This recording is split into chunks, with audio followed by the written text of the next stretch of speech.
Hello Sempian, welcome to this our powerful live session of reasoning. Friends, जहां आपका दिमाग की बाती जलते हैं और सफलता की शुरुआती होती है, मैं हूं आपका फरीद चार। आज से हम मिलकर ना सिर्फ रीजनिंग को समझेंगे बल्कि उसको मास्टरी करेंगे। तो फ्रेंड्स, ये क्लास उन सभी के लिए है जो सरकारी नौकरी का सपना देखता है। सो फ्रेंड्स, इस सपने को पूरा करने के लिए आपको चाहिए स्मार्ट प्रैक्टिस। तो चलिए आज का इस वीडियो शुरू करते फुल एनर्जी के साथ। आइए, आज का पहला क्वेश्चन आपका सामने हाजिर है। ठीक है, सो फ्रेंड्स, आप देखिए आज का पहला क्वेश्चन क्या है। यदि इंग्लैंड को 1 2 3 4 5 2 6 लिखा जाता है एंड फ्रांस का कोडिंग क्या है 7 8 5 2 9 1 लिखा जाता है, इसी तरह ग्रीस को कौन सी कोडिंग लिखा जाएगा इस ऑप्शन में, इसका सही जवाब है। ठीक है, तो फ्रेंड्स आप देखिए, ध्यान से देखिए, हम क्या जानते हैं जैसे कि डायरेक्ट वैल्यू से हो सकता है। जैसे कोडिंग डिकोडिंग का एक छोटा सा कॉन्सेप्ट होता है, या तो ऑपोजिट होगा या तो प्लस माइनस होगा, नहीं तो उसका डायरेक्ट वैल्यू भी हो सकता है। लेकिन हम सबसे पहले क्या चेक करेंगे, ध्यान से क्वेश्चन के देखेंगे। ठीक है, देखो यहाँ पर है इंग्लैंड, जो कि यहाँ पर भी है फ्रांस, लेकिन जो ग्रीस है, आप इसमें ध्यान से देखो, जो भी अल्फ़ाबेट है इस दोनों में भी है। ठीक है, देखो जी भी है यहाँ पर, लेकिन यहाँ पर भी जी है, आर यहाँ पर भी है, यहाँ पर भी है, ई यहाँ पर भी है। मतलब जितना भी ग्रीस में अल्फ़ाबेट है सारे हमारा दोनों में दिया हुआ है। तो इसलिए हम क्या करेंगे, डायरेक्ट वैल्यू है। ठीक है, जो कि इसका माना गया है। इंग्लैंड को ई का 1 दिया है, लेकिन आप भी यहाँ पर भी देख सकते हैं, जैसे कि यहाँ पर ई है, यहाँ पर भी 1 दिया है। तो इसका मतलब जो भी डिजिट दिया है वो इसका रिलेटेड हमें ढूंढना है। ठीक है, देखो सबसे पहले हम क्या ढूंढेंगे, जी है। तो जी का सबसे पहले देखो जी कहाँ पर है। जी मैं देखा है 3 नंबर पर है, या कितना है 3 है, तो हम डायरेक्टली 3 लिख सकते हैं। ठीक है, बाद में देखो आर है। ठीक है, आर का वैल्यू कितना है, आर का वैल्यू है 8। ठीक है, जो कि हमारा ऑप्शन में दिया हुआ है 3 8। ठीक है, 3 8 हाँ मिल चुका है। देखो नेक्स्ट है ई, मतलब ई का वैल्यू कितना है, ई यहाँ पर फर्स्ट डिजिट है, आप देख सकते हैं। इसका डिजिट है जो कि नंबरिंग किया है वो है 1। ठीक है, जो कि यहाँ पर 2 बार दिया है, तो हम 2 बार 1 1 लिखेंगे। ठीक है, तो आप नेक्स्ट देख सकते हैं सी है। यहाँ पर कहाँ पर भी सी नहीं है, क्या नहीं है, या ये देखो यहाँ पर सी है, तो इसका कोडिंग क्या हो जाएगा 9 हो जाएगा, जो कि हमें दिया है कोडिंग। तो हम क्या करेंगे, डायरेक्ट 9 लिख देंगे। और यहाँ पर ई है, ई का मतलब क्या है, हमने 2-3 बार लिख लिया। ये देखो 1 है, मतलब ये देखो यहाँ पर कहीं ऑप्शन पर है क्या, देखो ऑप्शन ए ही करेक्ट है। आज का पहला क्वेश्चन का सही जवाब ऑप्शन ए हो जाएगा। सो फ्रेंड्स, आप देख सकते हैं ऐसा भी हो सकता है, ऐसा नहीं है कि आप डायरेक्ट वैल्यू नहीं दिया जाता है। तो फ्रेंड्स यहाँ पर देखो 9 8 कैसे लिखा जाता है, 9 से 8 कैसे लिखा, इसी तरह हम 16 को भी लिखेंगे। तो फ्रेंड्स आप तो वीडियो भी पॉज करके देख सकते हो। ठीक है, देखो सबसे पहले हम क्या करेंगे, इसको देखेंगे कि अगर 1 माइनस किया, 9 से अगर 1 माइनस करेंगे तो कितना आएगा, 8 आएगा। मतलब 9 से 1 माइनस करेंगे तो क्या आएगा, 8 आएगा। तो ऑब्वियसली 16 पर भी हम माइनस करेंगे, 16 से अगर 1 माइनस करेंगे तो कितना आना चाहिए, 15 आना चाहिए, लेकिन ऑप्शन में तो है ही नहीं। इसका मतलब हमें कॉन्सेप्ट को और को चेंज करने का ज़रूरत है। ठीक है, तो ये क्वेश्चन देखो हम क्या कर सकते हैं, ये भी एलिमेंट भी कर सकते हैं। कैसे, देखो ये बड़ा है, ये छोटा है, लेकिन इसी तरह अगर हम देखेंगे 16 से छोटा आना चाहिए, तो एक ही ऑप्शन है, ऑप्शन बी। तो ज़्यादातर आदमी तो ऑप्शन बी ही लगा देगा, लेकिन ये गलत है, क्योंकि इसमें कौन सा लॉजिक है, कौन सा कंसेप्ट में फॉलो हुआ है, इसको आपको समझना है। ठीक है, तो आइए हम समझते हैं कैसे हो सकता है। देखो हम 9 को देखते ही हम पता चल गया कि ये कितना है, 3 का स्क्वायर है। 3 का स्क्वायर है, ठीक है ना। तो ये देखो 8 क्या है, 2 का क्यूब है, हम जानते हैं ना 2 का क्यूब 8 है। तो इसी तरह हम इसको देखेंगे तो ये क्या है, 4 का स्क्वायर है। मतलब ये 9 से 8 मतलब 1 माइनस करके दिया है, तो पहले 3 का स्क्वायर था और बाद में क्या था, 2 का क्यूब था। इसी तरह अगर यहाँ पर 4 का स्क्वायर है, ठीक है, ये 4 का स्क्वायर है, तो अगली में क्या होगा, 3 का क्यूब होगा। समझा है ना। देखो कितना आसान तरीके से दिया है, 27, जो कि हमारा ऑप्शन सी में दिया हुआ है। ठीक है, तो फ्रेंड्स आशा करती है आप समझ चुके हैं। फ्रेंड्स जितना भी कॉन्सेप्ट है एनोलॉजी का हो या आपको कोडिंग डिकोडिंग का हो, हमने सारे पार्ट में एक एक करके एक एक टाइप करके हम दे रही है, ठीक है। तो फ्रेंड्स अभी तक हमने 3 पार्ट अपलोड कर चुका है। अगर आप ये 3 वीडियो नहीं देखा है तो आप हमारा प्ले लिस्ट में जाके देख भी सकते हैं, ठीक है। तो चलिए नेक्स्ट क्वेश्चन में आगे बढ़ते हैं। ये देखो फ्रेंड्स, बहुत ही इंपॉर्टेंट क्वेश्चन है, आप ध्यान से देखो। ये क्वेश्चन बहुत ही इंपॉर्टेंट है, ठीक है। ये प्रीवियस ईयर का क्वेश्चन है, आप देख सकते हो, ठीक है। क्या है? पृथ्वी है, बृहस्पति है और सौरमंडल है, ठीक है। आप देखो ध्यान से कौन सा वेन डायग्राम सही होगा, ठीक है। देखो सबसे पहले हम क्या करेंगे, इसमें से कॉमन ढूंढेंगे। कॉमन क्या है? सौरमंडल है, क्योंकि हम जानते हैं सौरमंडल में ही हमारा जो 8 ग्रह है, ठीक है, 8 ग्रह सौरमंडल के अंदर ही होता है। इसका मतलब जो बृहस्पति है ये भी अलग है, ठीक है, मतलब पृथ्वी के अंदर तो नहीं है। अगर पृथ्वी के अंदर होता तो हमने ऑप्शन सी लगा देते, लेकिन बृहस्पति भी एक ग्रह है और पृथ्वी भी और एक अलग ग्रह है, ठीक है, इसलिए ये हो जाएगा। इसमें ऑप्शन कौन सा है? Option D is the correct answer. So friends इसी तरह क्वेश्चन आप भी आसानी से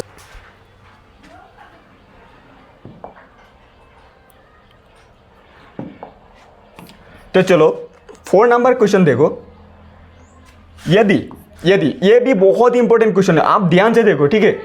वर्ष 2011 में अगर क्रिसमस रविवार को मनाया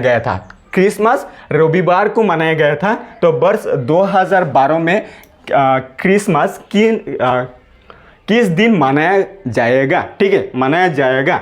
ये फ्रेंड्स ये है आपका कैलेंडर का क्वेश्चन है, ठीक है। आपको 1 मार्क कैलेंडर से आएगा ही आएगा, ठीक है। इसलिए आप इस क्वेश्चन को ध्यान से देखो। ये प्रीवियस ईयर का क्वेश्चन है और ये बहुत ज़्यादा पूछने जाने वाला क्वेश्चन है, ठीक है। इसी तरह क्वेश्चन बहुत ही ज़्यादा पूछते हैं, ठीक है, इसलिए तुम इसको ध्यान से देखो। सबसे पहले ये फ्रेंड्स इसको समझने के लिए छोटा सा कॉन्सेप्ट है, लेकिन हम इसमें पूरा कॉन्सेप्ट नहीं समझेंगे।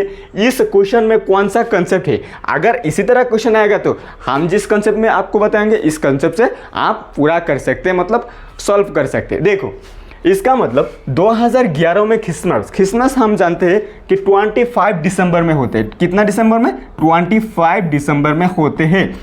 लेकिन हम तो यहाँ पर देखेंगे 1 साल का गैप है। 1 साल का गैप मतलब 365, ठीक है, कितना है? 365। लेकिन यहाँ पर हम सबसे ज़्यादा देखेंगे क्या है, जो कि 2012 है। 12 क्या लीप ईयर है? आपको याद हो चुका है कि लीप ईयर भी एक वर्ष होता है, मतलब जो कि हम फरवरी को 28 जानते हैं।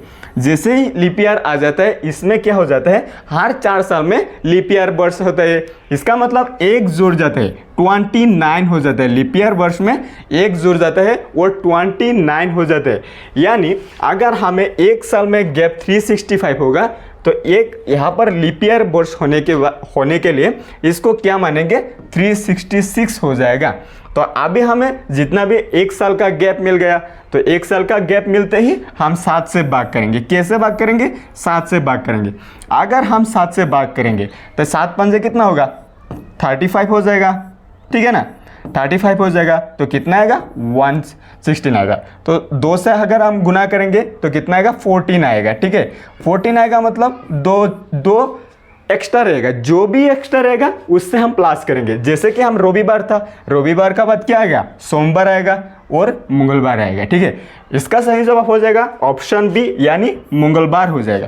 तो फ्रेंड्स आशा करते हैं आप समझ चुके हैं। फ्रेंड्स अगर इसी तरह आता डायरेक्टली आते तो आप तो 365 से डिवाइड कर लेते, लेकिन ऐसा नहीं है। आपको क्या समझना है? आपको देखना है लीप ईयर है क्या नहीं। उसको कैसे चेक करते? 4 से चेक करते। अगर 4 से लास्ट 2 डिजिट डिवाइड जाते हैं तो इसका मतलब लीप ईयर है, ठीक है। तो फ्रेंड्स आप देख सकते हैं 4 से अगर हम 12 को काट सकते हैं, इसका मतलब ये लीप ईयर है। लीप ईयर है तो फरवरी 29 का होगा, तो इसका मतलब 366 का ईयर होगा, ठीक है।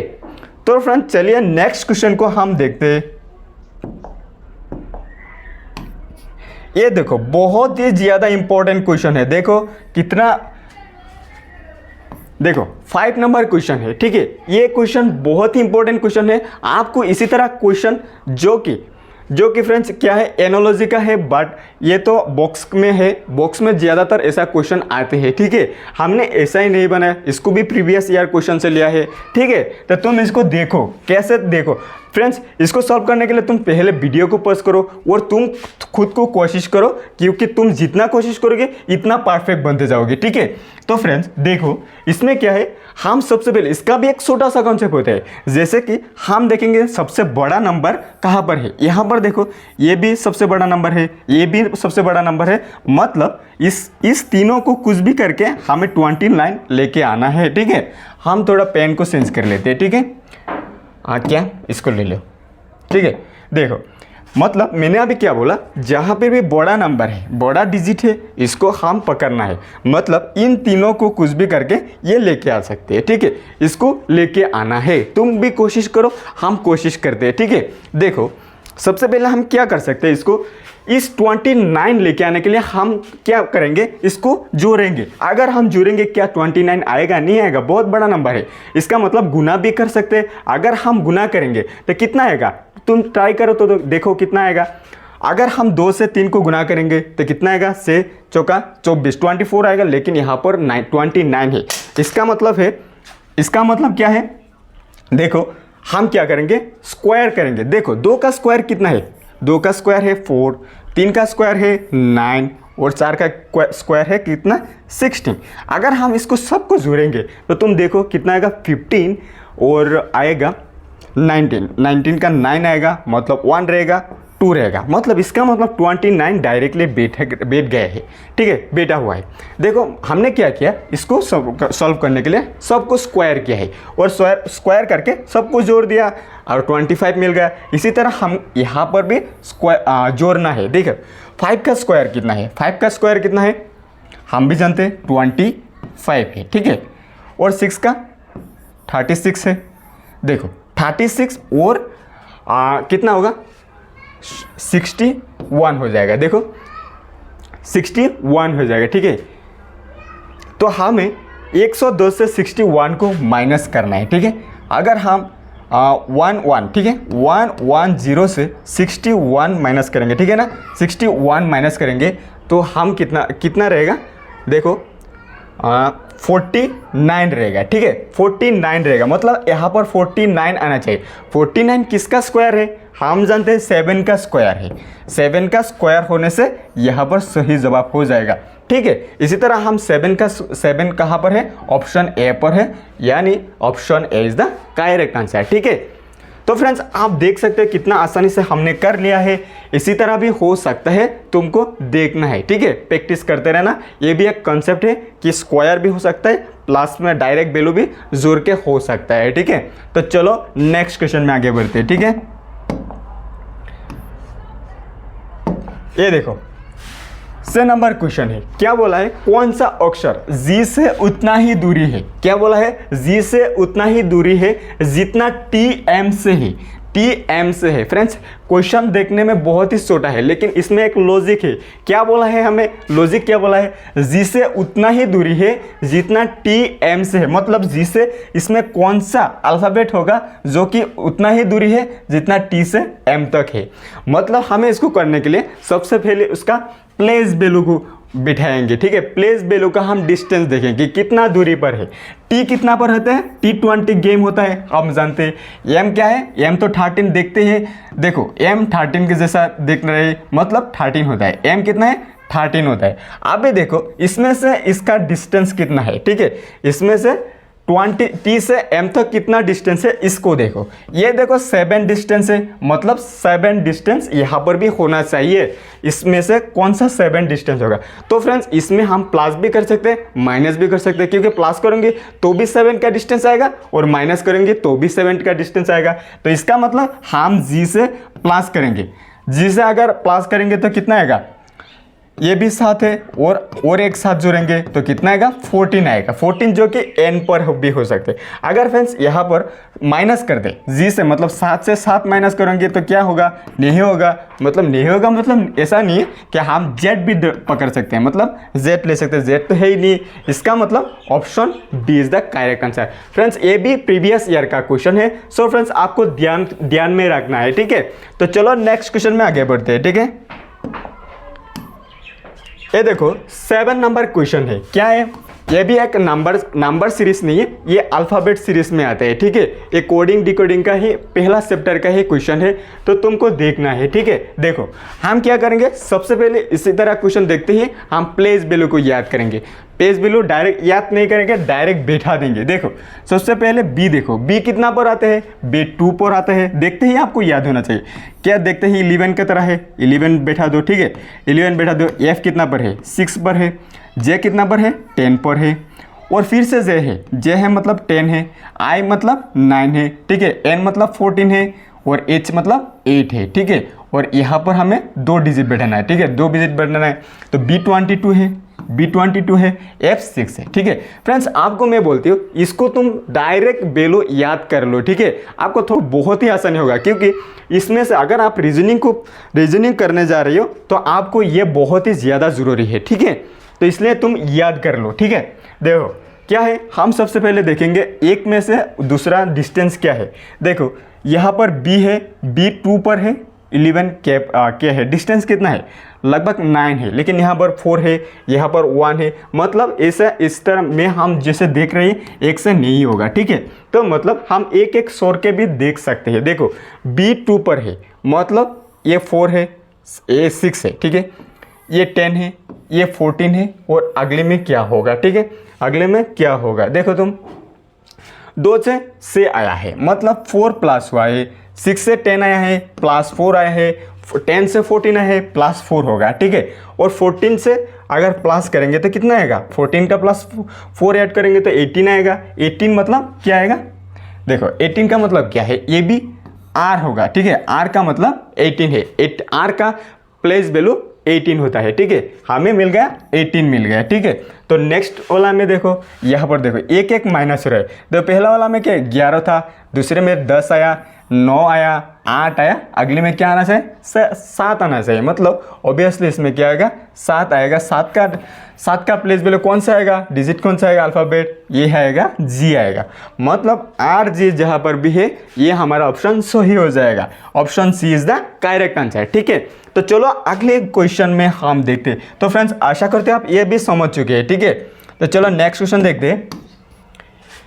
ये भी क्वेश्चन बहुत ही इंपॉर्टेंट है। तो फ्रेंड्स आप इस क्वेश्चन को एक बार पॉज करके खुद का ऊपर अप्लाई करके ट्राई करके देखो, ठीक है। देखो क्या है, एक स्त्री की ओर संकेत करते हुए रोहित ने कहा, किसने कहा, रोहित ने कहा। रोहित खुद को मान लो, ठीक है, मैं मान लेती हूँ। वो मेरे पिता की, देखो डायरेक्ट से हम कर सकते हैं, इसमें ज़्यादा झंझट नहीं करना नहीं पड़ता है। वो मेरे पिता की पत्नी के पुत्र है। मान लो पुत्रों की पुत्री का बहन है। डायरेक्ट हम क्या करेंगे, अभी मैं खुद पर अप्लाई करेंगे। वो मेरी, ठीक है, वो मेरी पिता की पत्नी, मतलब क्या हो जाएगा, मेरा मम्मी हो जाएगा।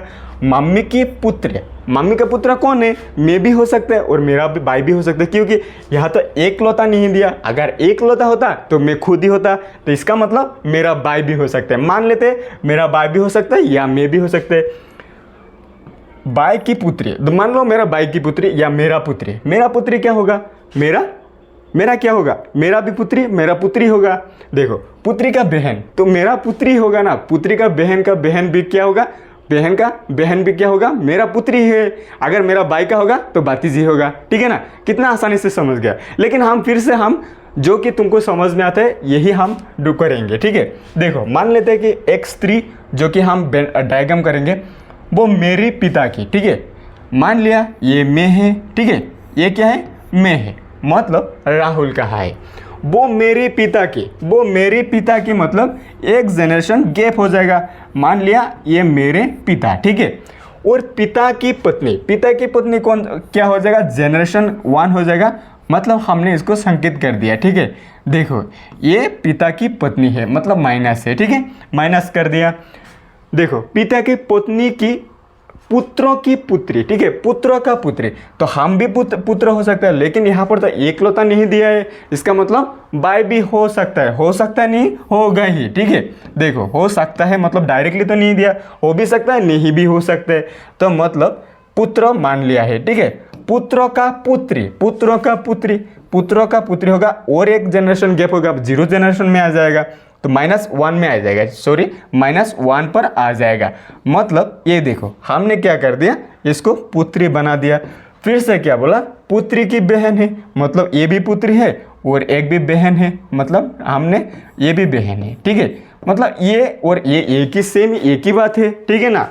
तो देखो हमने क्या अभी क्या बोला, बहन क्या होगा, मतलब क्या होगा, इसका क्या होगा और इसका भी क्या होगा, मतलब हमने नहीं पता है कर सकते हैं कि ये पुत्री भी हो सकता है। अगर तुम्हारा होगा तुम्हारा पुत्री तो तुमको तुम्हारा पुत्री ही होगा, लेकिन तुम्हारा बाई का होगा तो भतीजी लगेगी। लेकिन यहाँ पर डायरेक्टली हमें नहीं दिया, इसका मतलब ऑप्शन डी हो जाएगा, या भी पुत्री भी हो सकता है अथवा भतीजी भी हो सकता है। अगर तुम्हारा भैया का होगा तो भतीजी होगा और तुम्हारा खुद का होगा तो पुत्री होगा, ठीक है। तो फ्रेंड्स आशा करती हूँ आप इसी तरह क्वेश्चन को समझ सकते हैं।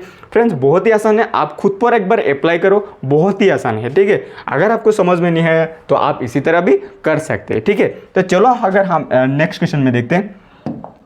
तो फ्रेंड्स आज का क्वेश्चन इतना ही है, ठीक है। तो फ्रेंड्स अगर आपको इस वीडियो इतना तक देखा है और अगर आप हमारा साथ प्रैक्टिस कर रहे हैं तो आपको बहुत बहुत धन्यवाद करती हूँ कि हमारा से जुड़ने के लिए। तो आज का वीडियो इतना ही, थैंक यू सो मच, मिलते हैं और नई वीडियो।